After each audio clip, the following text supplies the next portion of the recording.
Alrighty, dear friends, dear family, and of course, dear seething freaks that stalk me from Twitter. Welcome to Marchese Methods, where we talk about how to get your eyes on the prize and ascertain success in the realms of muscle, money, mentality, and marriage and or dating. Today's topic is going to be another dispel of another fitness myth. We're soldiering on in the battle against the fake and retarded and cope excuses to be indolent in the fitness realm. And that myth is that you don't actually fucking need that much rest or that much sleep. You know how it goes. You know, all these cool guys go, rest is a vital part of recovery, and you need at least 8 hours of sleep every single night. Yeah, give me a fucking break, dude. You sound like an idiot, and every person that promulgates that has like a fucking gut, a disgusting gut, and a low testosterone neck beard. So that's our topic. Before we begin, the soldiers of the Marchese military, you know what to do. Like, subscribe, engage in every way you can. If you're part of the Marchese military on Twitter, all my guys that we hosted a space with last week, you know what to do. Retweet, repost, engage.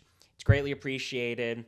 You're watching me try to get famous, right? Everyone, everywhere, swears up and down at some point in their lives they should try the YouTube thing. They should try the internet thing to get their ideas out there, to create in some way. Everyone imagines it, and nobody fucking does it. But I'm at least trying, and it's looking like that starts with a little bit of help from all my friends online that I've never met before, all my friends IRL. So I literally say IRL now. Isn't that funny? So furthermore, another little update. Excuse my length of time without posting a video for a while. I was in the process of moving, as you could see by this new background here, although I don't think this will be my permanent spot in the house that I own, by the way, with my wife. So poor millennials get fucking wrecked. I'll do another video on exactly how I managed to buy a house in this freaking economy. I'm a freaking millennial and I own a freaking house. What? I'll do another video on that. So that's why it took me a while, especially because I had to catch up in all of the fake math that I have to do for this fake grad degree. That's just a joke. If somebody from my school actually watches this, that's just a joke. That's just me voicing my frustrations with how rushed grad school math can be.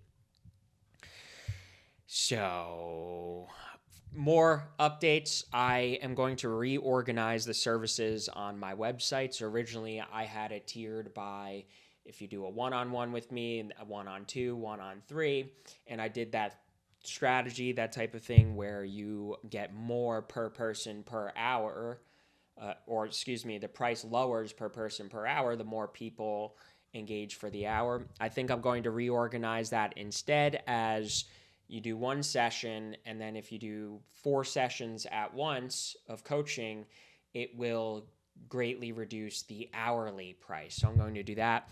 I think I'll also follow the his last name rhymes with fate model of opening up a Discord server, and I will set up the rules and the way I want to set that up and the channels and all that stuff, and I'll make it a fairly cheap subscription, and that'll be direct access to me or other people like me, because we're all going to be coming together with a similar desire to reach the truth on a lot of these matters. So you're going to have all day access to some bros, make some friends, and I will be active in the chat all day. I can answer people's questions directly, and that way people who don't really feel that, an hour-long session of coaching is worthwhile for them, they have another alternative route to get some value from me. So, all right, with that being said, this stuff with all these fitness myths,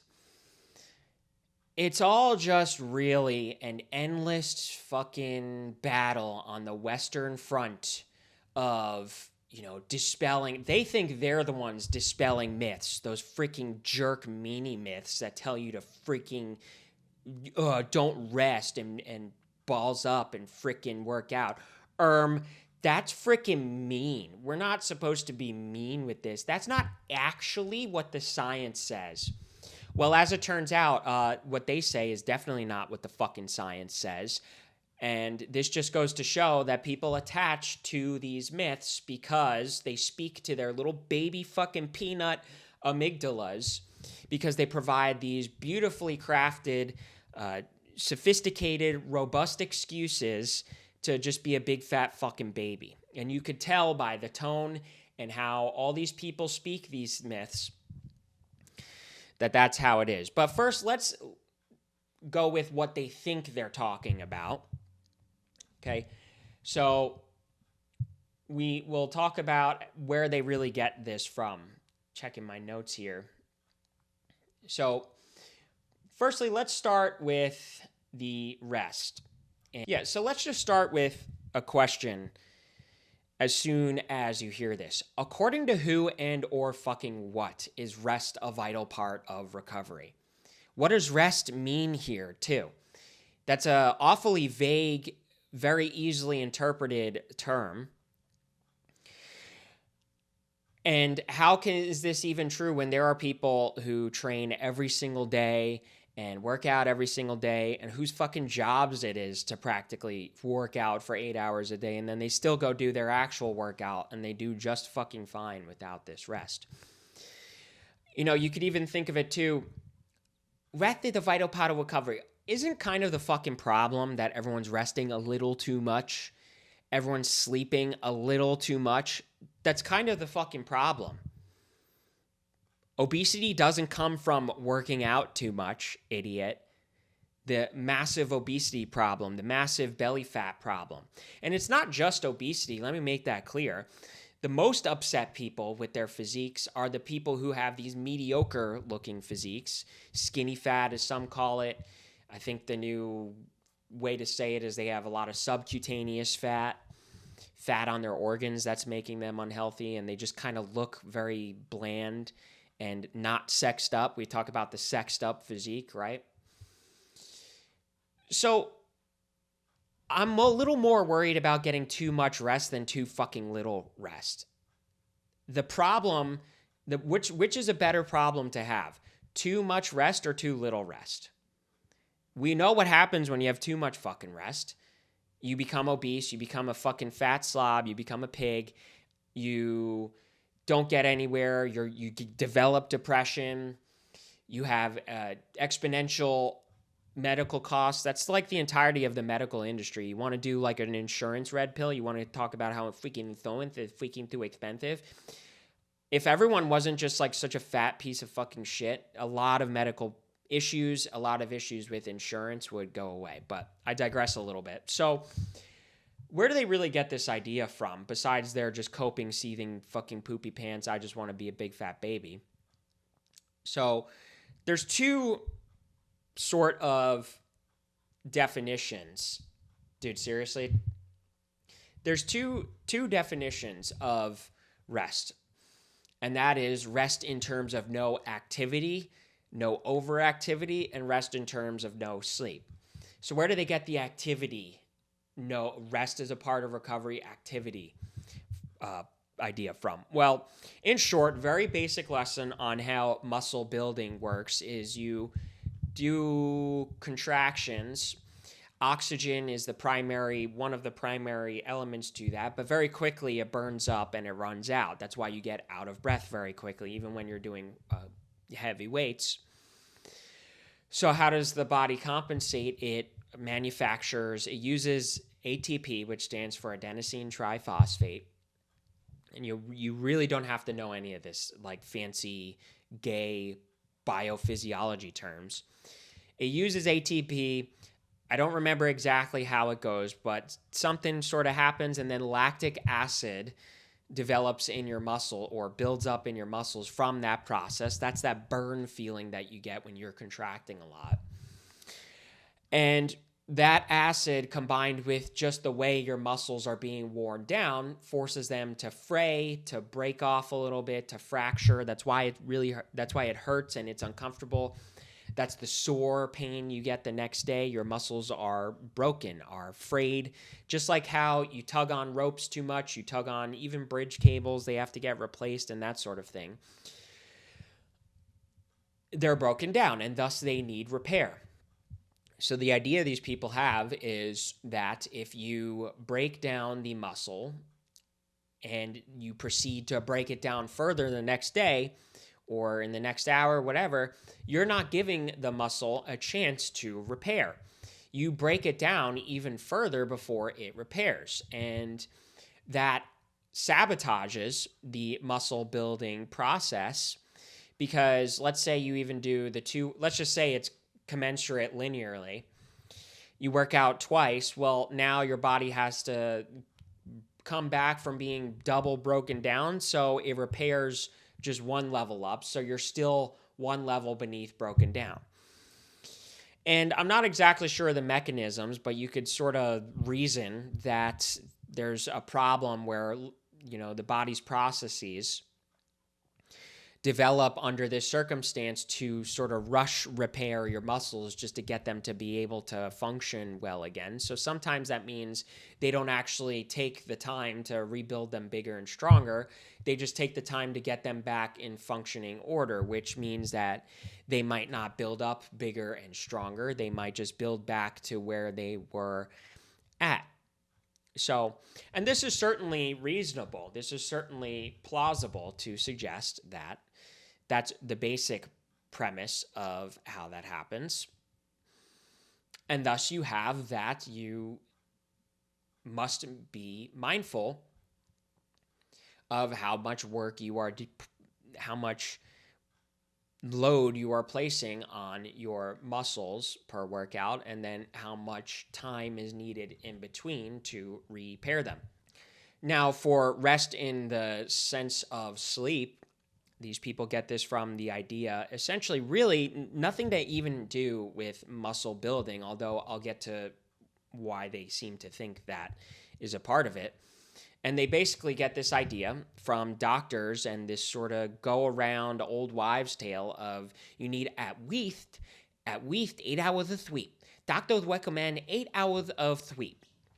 Notice how it's recommend. So we're already at a problem of they didn't fucking say absolutely under no circumstance should a single person on this earth come remotely close to sleeping a fraction of a second less than 8 hours a day. Otherwise, every bit of bodily functional progress, especially with regard to muscle repair, instantaneously evaporates and the person has to start all over again.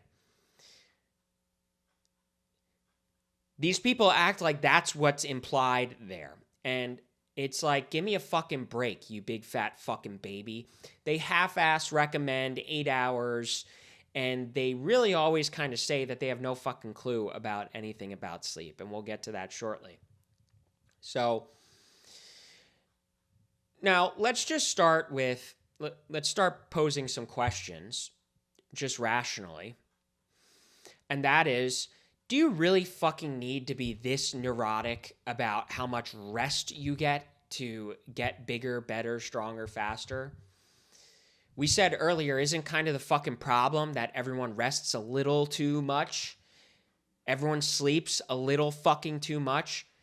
Just think about 8 hours a day. That's a third of your fucking life. A third of your fucking life. Factor in how these, muscle builder type, fitness guru heroes of the Western Front of fitness industry co-option, they probably all take that one step further and they say, well, you see, 8 hours is what's recommended for those frickin' peasant normies who don't go to the gym like me. So that means for me, since I'm working out so hard, asterisk 3 times a week for 20 fucking minutes at a time, hopped up on 800 milligrams of caffeine, I must really need 9 to 10 hours of sleep a day. Epic genius fucking reasoning there. And isn't that so convenient that somehow if you're a gym bro, you have to indulge in sleep much more than everyone else, and you get much more of our precious feelsy goodsy sleep than everyone else. Do you really need to get this fucking neurotic about sleep and rest? How about worry about the real problem, which is going to the fucking gym enough and establishing that habit? The problem for 99% of people isn't that they're not getting enough fucking rest. It's that they're not showing up to the fucking gym anymore. Let's also think about some of these things further rationally, what the implications are. So with rest, okay, so rest and the muscle recovery, how do most people take this? They take this to mean, well, I worked out yesterday, so I can't freaking wake out today. There's no freaking way I have to wake out today because I have to rest. Because rest is a part of recovery. I'm not going to get big old fucking muscles if I don't rest today. Okay, so take what I just said about the muscle building part. Now, people either interpret this way intentionally so that they could be excused from working out to be a big fat fucking lazy baby, or they're just fucking low IQ retards who don't think about how if you worked out your fucking arms yesterday, that doesn't mean you have to rest your entire fucking body the following day. There's pick from the fucking buffet of muscles. You have legs you could do the next day. That doesn't really bother your arms so much because you can do all your leg exercises with little to no arm movement. In fact, your arms don't get involved much at all. And if they do, the key distinction here about this rest thing is to not work out your arms the next day, which means the next day don't take them a full-on hardcore workout that pushes them beyond their capacity again. So what that means is then if the next day, and this is how they act like the next day they can't so much as get out of bed, because if they did arms yesterday and they have to contract their arm, they have to bring the food from the table to their mouth using their arm, their muscles are instantaneously gonna fucking evaporate. That's how these people act, and that's how people interpret this. So what it really means is don't fucking work out arms the next day. And if your arms do have to get somewhat involved in some workouts, say back or chest the next day, right? Those involve arms.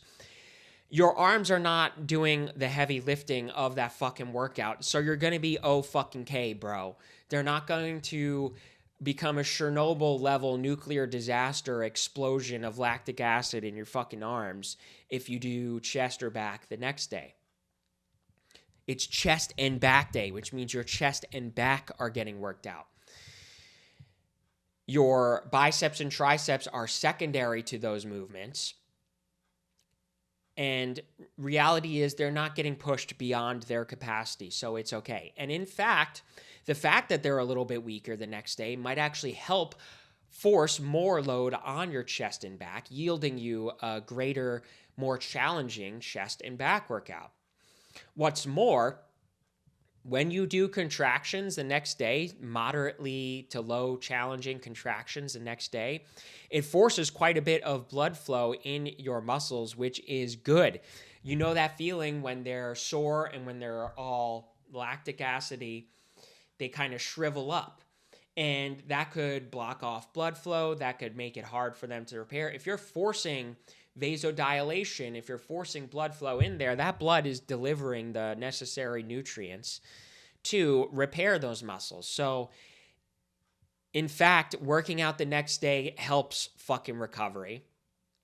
And all this really actually means in terms of plausibility is if you did a, freaking epic, awesome, freaking Bradley Martin on Blasto yesterday, that just means don't fucking do it again the next day. Even take 2 days before you do arms again. So, and it just goes to show, right? Interestingly, nobody ever elucidates this. because this myth is intentionally vague so that we can all sort of have this tacit collective unconscious agreement that we can all interpret it however we want, so that we can excuse ourselves and get to suck on our fucking binkies instead the following day instead of actually working out. Yeah, so the operative phrase here is working out. So a 5,000 IQ smug jack Redditor fucking counterpoint to this might be something along the lines of, well, if too many methyl ethyl at once, then there's not enough protein to go around for all of them. And, well, I thought you were all very carefully making sure you got enough freaking protein in every single day. Maybe just eat more fucking protein. Isn't that what you're so desperately making sure that you do? Is getting enough fucking protein in for that, to compensate for that? Or are you scared to do that because if you lift the food from the table to your mouth, you're working out your bicep the next day and not resting your bicep, and that means that your biceps are gonna freaking not grow. They need to freaking grow. Isn't that the funny part too? That the muscle repair and rest doesn't apply to making sure they get enough food in their fucking mouth. You know, you can't move, you can't so much as get out of your bed unless it's to go get your precious fucking num-nums.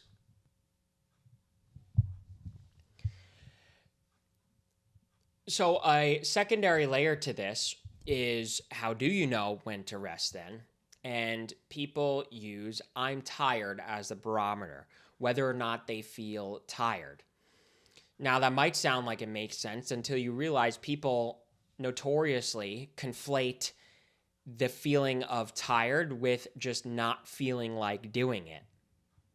So classical cope theory strikes again, whereby people say, oh, okay, Marchese methods, well, yeah, okay, I'm not going to rest but I'm just so tired. I'm so unbearably tired.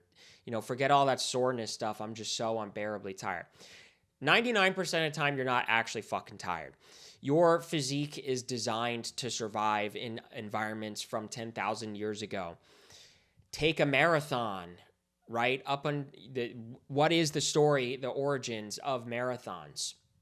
The Greek guy who was a messenger ran 32 miles to marathon to deliver a message. Of course, he hadn't trained for it, and he collapsed of a heart attack as soon as he got there. But the fact that these characters would have you think that there's no possible way in any circumstance, any single person on this earth could come remotely close to running more than fucking 1 mile without collapsing. Of course, there's my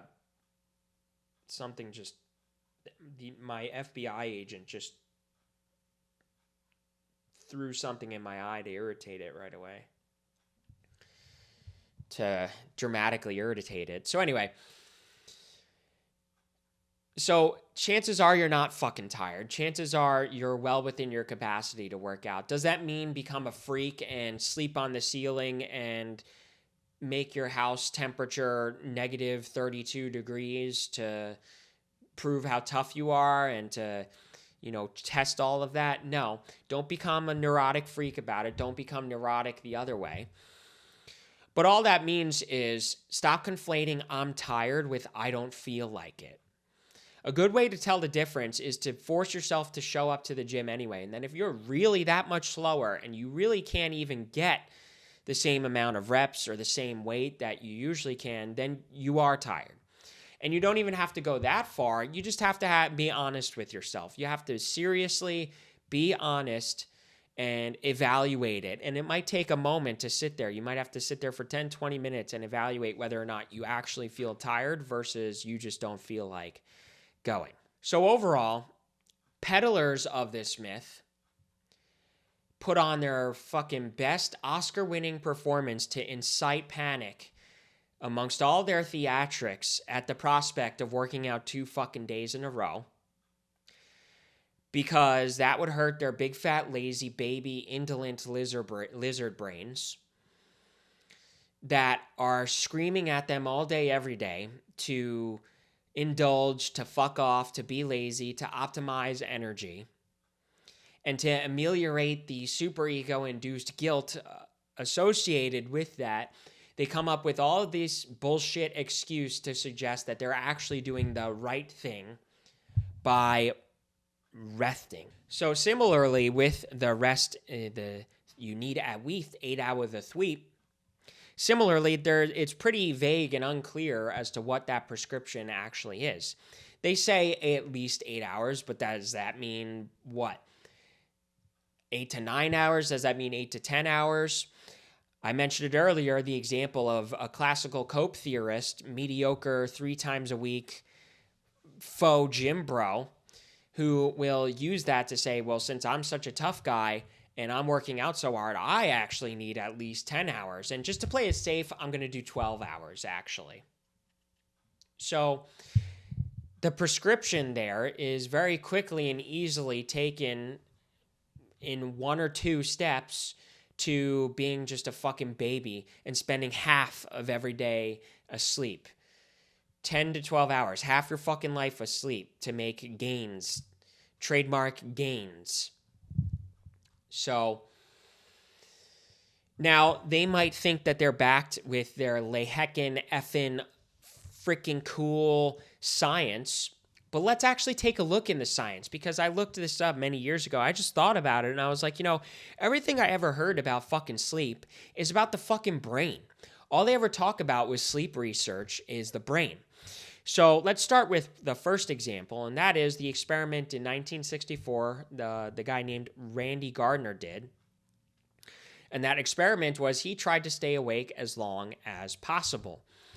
And I'll spare you the quotes here from my article, but essentially what happened is nothing fucking really happened to his body. He kept up with a lot of running around, a lot of sport type activity.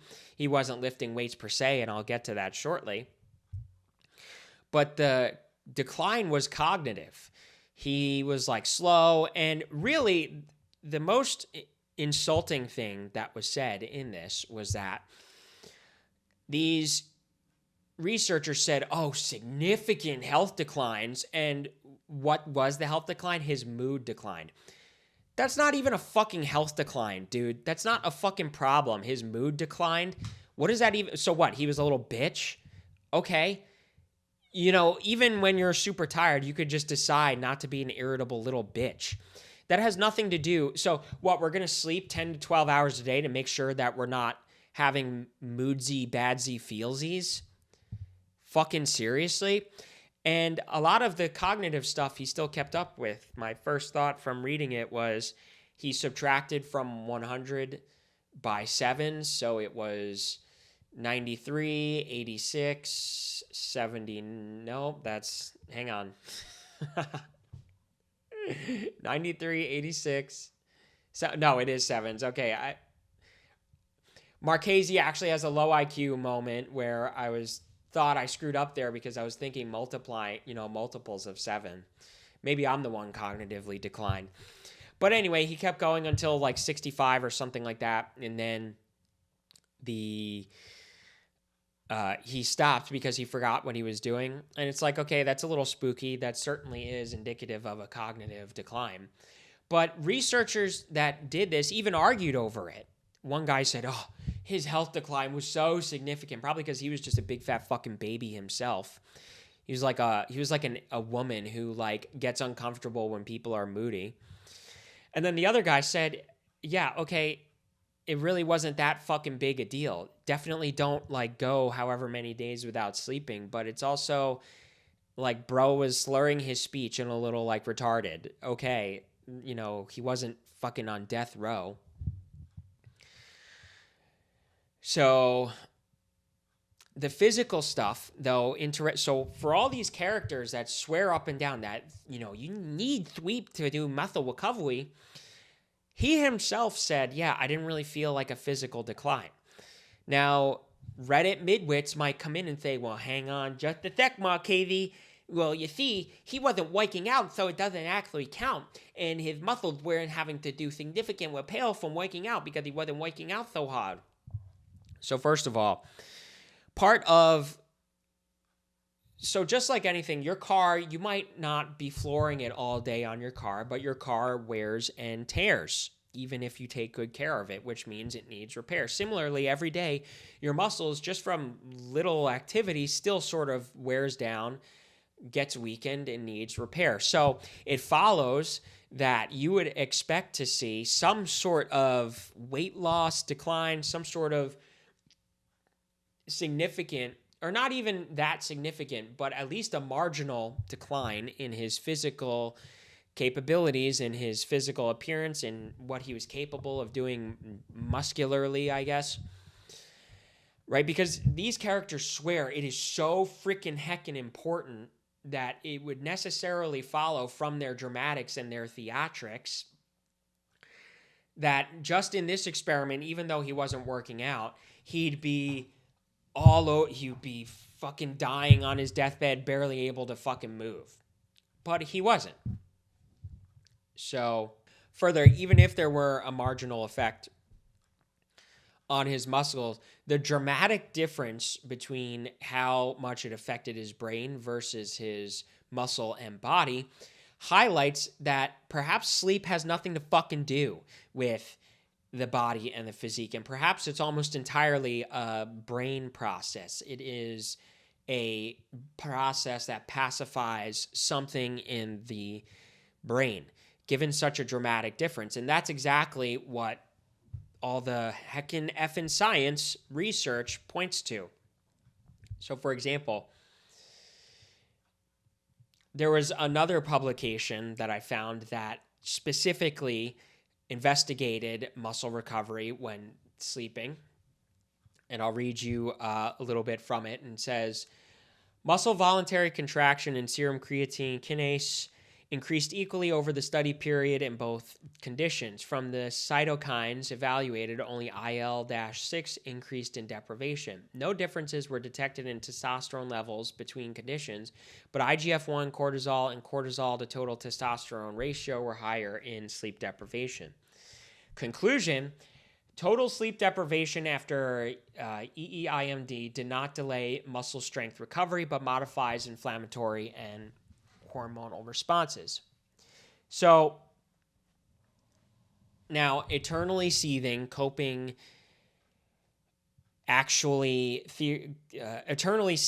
theorists will plug that into an AI chatbot to get an interpretation of it.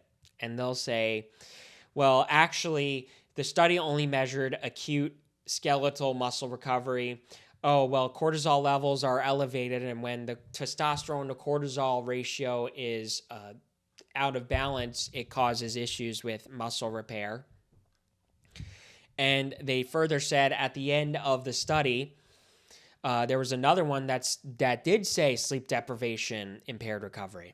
So let's address this one by one. Firstly, this study was over the span of 60 fucking hours. So that's not acute in the way that you might think acute. When people hear acute, they might think, oh, okay, they lost like an hour of sleep for one day, and then they measured that difference. Further, this doesn't imply that the sleep deprivation was marginal. They went 48 hours with no sleep at all. So the key problem there is that even with 48 hours, and there were some oddities, there were some things that might marginally contribute to your muscles not repairing the way that you like, that's under the condition that you didn't sleep for 48 fucking hours. That's not the sleep deprivation that everyone's getting, bro. That's not the sleep deprivation all you fucking babies are getting. At worst, you might be sleeping 7 hours a night instead of fucking 8. And if the effects were that marginal at 48 hours, they're even more so marginal to perhaps even negligible if your sleep deprivation is 7 to 8 hours or 7 hours a night. So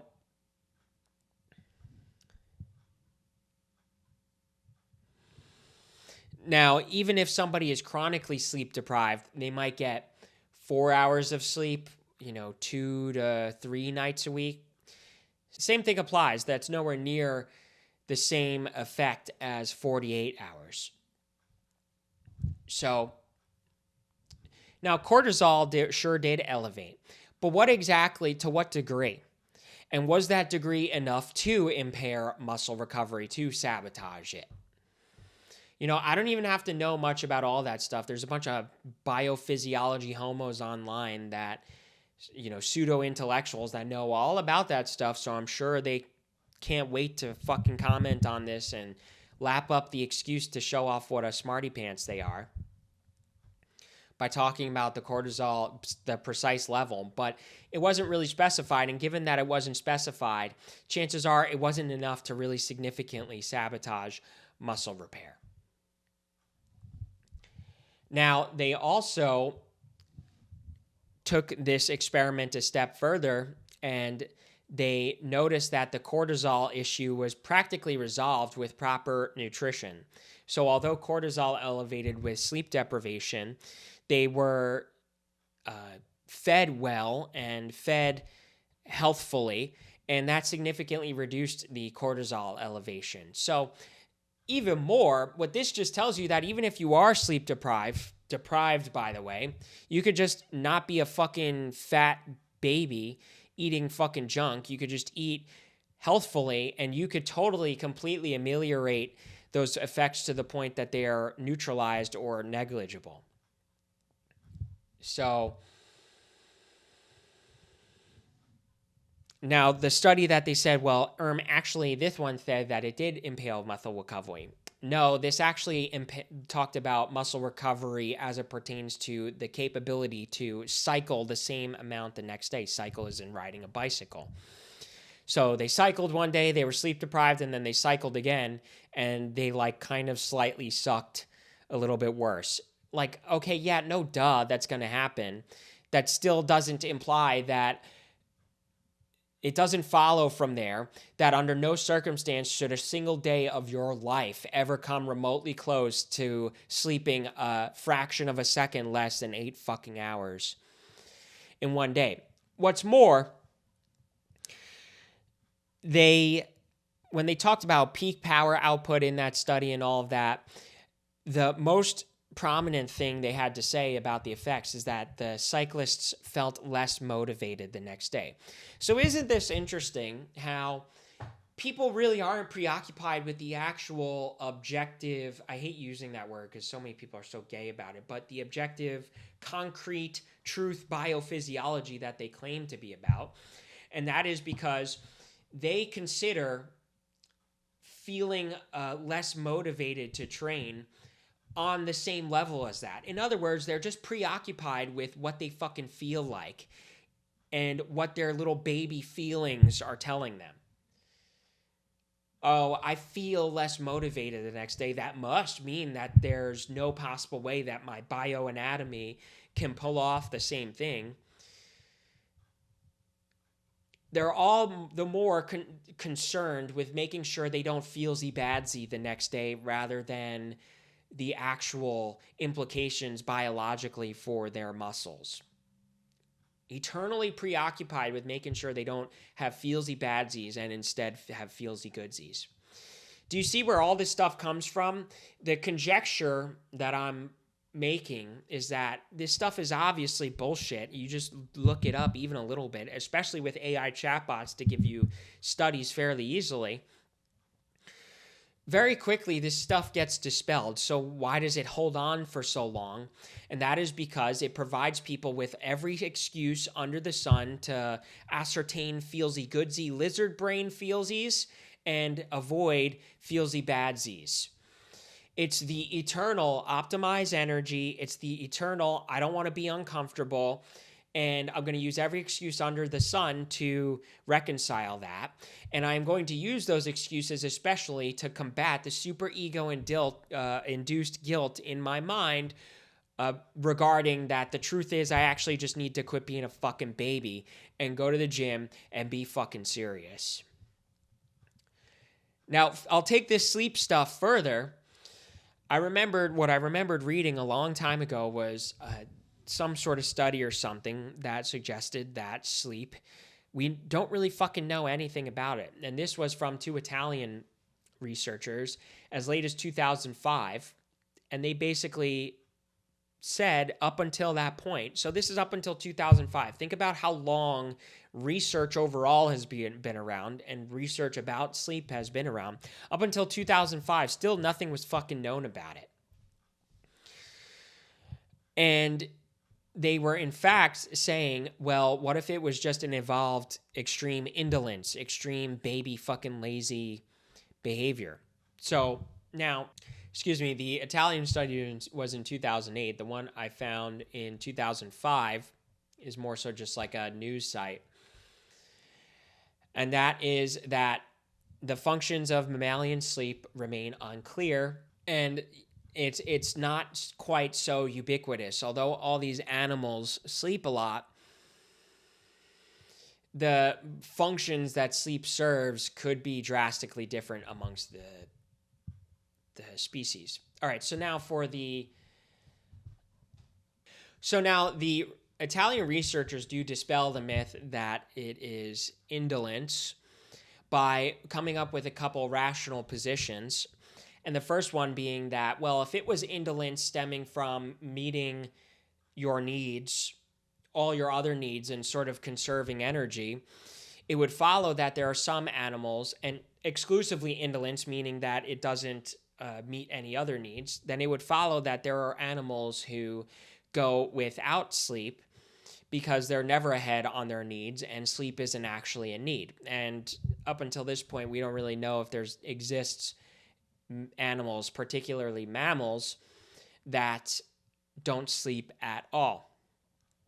Secondly, if this were true, that it's extreme indolence, sleep loss would occur without some need for a rebound. So you know how if you don't sleep for a while, you sort of oversleep. Let's say you struggle to sleep all during the week, so during the weekend you sleep extra. I don't even want to say sleep in because it's just so gay when people say that. Oh, I can't wait to sleep in this weekend. So you'll sleep extra as a sort of compensation rebound to make up for the lost time. And up until that point, and up until now, we've never observed that when any mammal loses sleep, that they do. Can you tell I'm struggling? I'm like tired now. Up until that point and up until now, we've never seen an animal or a mammal lose sleep without having to rebound for it in some way later on. And thirdly, they also posit that you can have sleep loss then without negative consequences. And that's obviously not what happens. There's negative consequences, and we saw in the Randy Gardner experiment that sleep loss occurs and it disrupts all sorts of cognitive functions, and for like a long enough time you go without sleep, you just straight up die. So now a key component here is that the Italian researchers follow this up, and they follow up the idea that sleep is so ubiquitous with a couple lines of inquiry. So the firstly is to investigate the ubiquitous functions that sleep serves amongst all animals. So to try to deduce what sleep does for us by examining if we could find the pattern amongst every animal's sleep, we could find the pattern of what need is met, we would then get a little bit more insight into sleep. They also posit that it's possibility of function transcending specific phenotypes and mechanisms. So thinking about how sleep has a lot to do with our brains, but certainly the things that our brain does in our sleep is not going to be the same as what's done in the brains of simplistic, stupid animals like flies. I think they use flies as an example. Don't quote me on that though, because for some reason I'm thinking there's some insects that don't have brains. There probably are, right? Someone's going to find that. Some seething freak is going to find that and say what a stupid idiot I am. Of course, a midwit though, because that's just a stupid rote memory fact. That's not actually like a reasoned fluid intelligence thing to know. But anyway. So they also posit that since everything up until that point points to the brain, investigate its effects on the brain, and investigate what's happening at the cellular level, and investigate functions that are feasible exclusively during sleep rather than during rested wakefulness. So now a quote from this is that they said, "It is less clear that the rest of the body suffers as rapidly, significantly, or inevitably from lack of sleep." So notice how none of this is pointing to muscles or physique or bodybuilding or anything remotely related to muscle recovery and muscle stuff and fitness. Checking my time here. So now a midwit cope in response to this is, well, that's heck, because midwits who go to college know that the college meme is to say, well, that's freaking ancient. It has to be something published within the last 5 years for it to be relevant.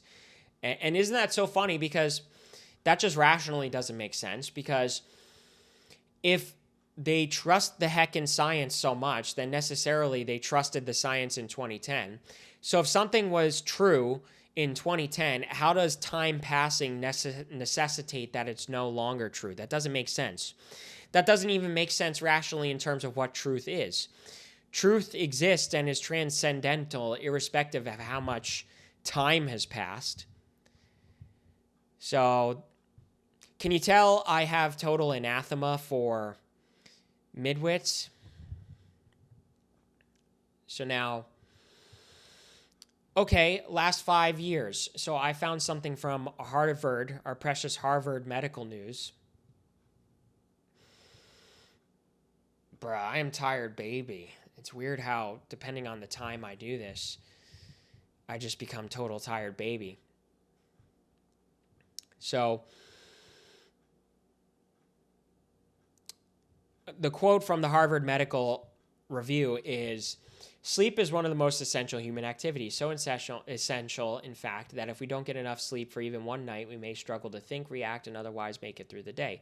Yet, despite its importance for our function and survival, scientists still don't fully understand how sleep works." So, this was in 2023, and we still don't know much of anything about fucking sleep. So, how can we say that the vital part of recovery, and we need at least 8 hours of sleep a day to make a freaking gain, when all the heckin' science is saying, yeah, actually we don't know fucking anything about sleep. So necessarily we can't say with such tough guy fervor that you need at least 8 hours of sleep to make gains. So, and this is the pattern of everything you see about sleep. And the introduction is always, oh, well, we don't know anything about sleep, but here's what we did.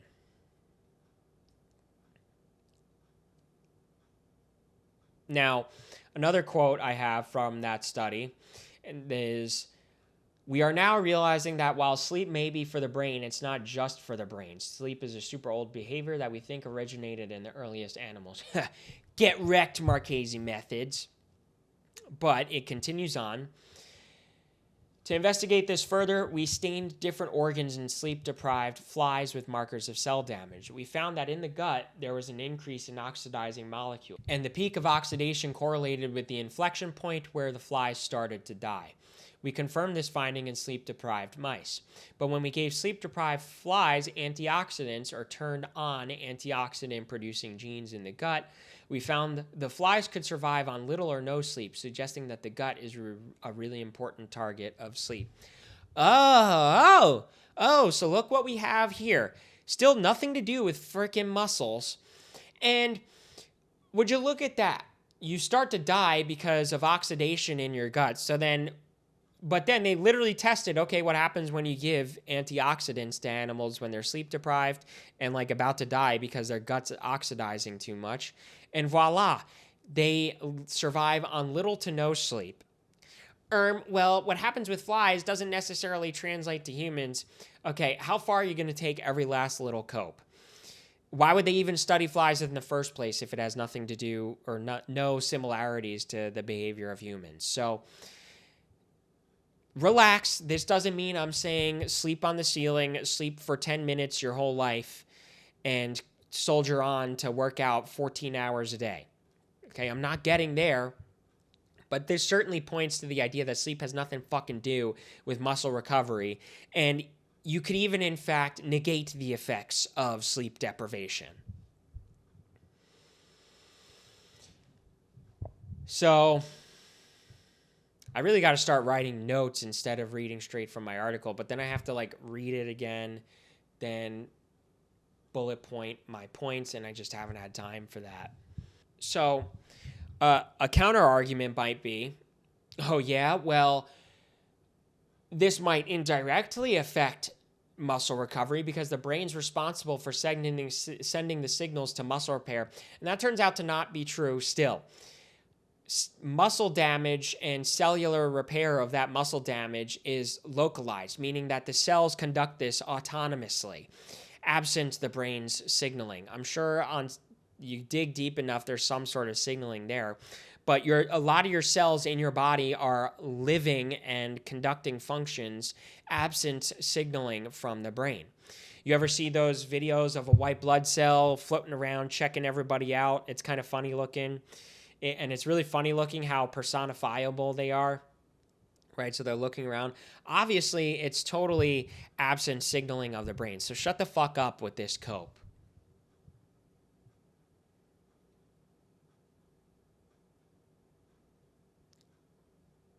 Now, another interesting one is that a while back, I found a study that showed that there's this actual mutation amongst humans. And that is that some people can literally sleep 4 to 6 hours a night for their entire lives and still feel well rested.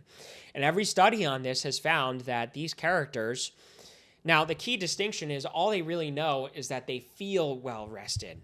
So what that means is, now this genetic is rare, so certainly this doesn't apply to everyone, but here's the implication, and that is that if these people, all we could find is that they feel well rested on 4 to 6 hours of sleep, that means that it wasn't found that whatever functions are carried out in sleep have some sort of special superpower that makes them capable of doing so in the 4 to 6 hours, as opposed to the 8 hours that everyone needs. So isn't that interesting how the only difference is that they just feel more well rested, but all the functions that were necessary were carried out in 4 to 6 hours. Doesn't that certainly point to that this 8 hours cope is really just based on, well, that's like our best estimate based on, some sort of, largely measurable differences in how people behave when they sleep 8 hours versus 6 or whatever. So all this sleep stuff is just bullshit with regard to working out and fitness and everything. So I'm going to skip the psychoanalysis for now. I know that's always kind of my main point, but I think you're getting it by now. If you haven't seen any of my psychoanalyses, check out my other videos. But long story short, most people, the only sparks in their brain, the Walking Dead video, I've probably said this a million times, the Walking Dead video, the first season of The Walking Dead, where it's season 6, and the CDC guy shows them what happened with the virus, and it shows that the person's brain, when they're zombified, it's only their brainstem that lights up, and the brainstem's just responsible for like eat, sleep, like fuck, and all these like really basic, simplistic, low level, low functioning, low IQ behaviors. This just goes to show that all this fitness stuff is just catering to that. It's always an excuse, a bullshit, very carefully constructed excuse to fuck off, excuse to conserve energy, because their little lizard brains are telling them they're going to die if they spend more energy than they take in. This was certainly a necessary program in our brains 10,000 years ago because we didn't eat every day. We didn't have any systems in place, industrialization. We had to hunt for weeks at a time, maybe, for an animal to catch something to eat. So it follows that this instinct very much is responsible for a lot of our survival. But it doesn't apply anymore. And the gift of being a human is that you have agency bestowed unto you by God to overwrite and override your most base level instincts. And it's very powerful to be told every day by your brainstem that you're going to die if you use too much energy than you take in. But you just have to be above that, be a human fucking being and not a pathetic, low-level animal, and reconcile that. Which means that you also have to carefully examine how all of these things with sleep and fitness and all these fitness red pills are just carefully constructed copes to pacify that. A good heuristic is that if they are one step removed, just one fucking step removed from an excuse to lay on the fucking couch all day, every day, then chances are it's fucking bullshit. Moreover, there's a secondary layer to this, and that is that the lizard brain's primary weapon to facilitate all of this is feelings. And there's a secondary layer to your feelings, and that is your sort of mammalian and theories of personality feelings. And the most prominent one is guilt. Guilt is induced into you by the structure of your superego, which is your ego ideal, meaning the person you want to be, your ideal vision of yourself, the person who does the right thing, the person who does what's best for him or herself. And the most direct example of this is the gym. Everyone knows they got to go to the gym. Every person on this earth, deep in their brains, has guilt imposed onto them by their ideal self to go to the gym every day. But they all resolve it. They all try to ameliorate it by one of two ways. Either excusing it, like in the just most direct lazy baby way of never going to the gym. I got too much important things to do. The kids, blah, blah, blah. All this fucking bullshit with prioritization. And then there's people like this, which are more dangerous and more perfidious, or pernicious, I should say. And that is the people who LARP like they're tough guys with fitness and everything. And that is because they can construct these ideas that the right thing to do is actually to sleep and to fuck off. They can ameliorate that superego-induced guilt. And the problem with that is not only does that fundamentally deny the truth, and not only does that obfuscate the reality, and not only does that just stop you from getting results, obviously, when you look in the fucking mirror from all your precious rest and you see a big fat fucking gut, you can't seriously sit there and think that you're doing this right and you're doing fitness correctly. So not only all of that, but the important distinction there is that the person is still operating on this base level instinct and idea to make every day about feelsy goodsies and avoiding feelsy badsies. Feelsies are nothing more than just bullshit in your brain. To really become who you want to be and to ascertain a fulfilling, spiritual, happy, joyful life is to evolve past that, to transcend that, and to get more into your humanity absent all your most basic level feelings and instincts.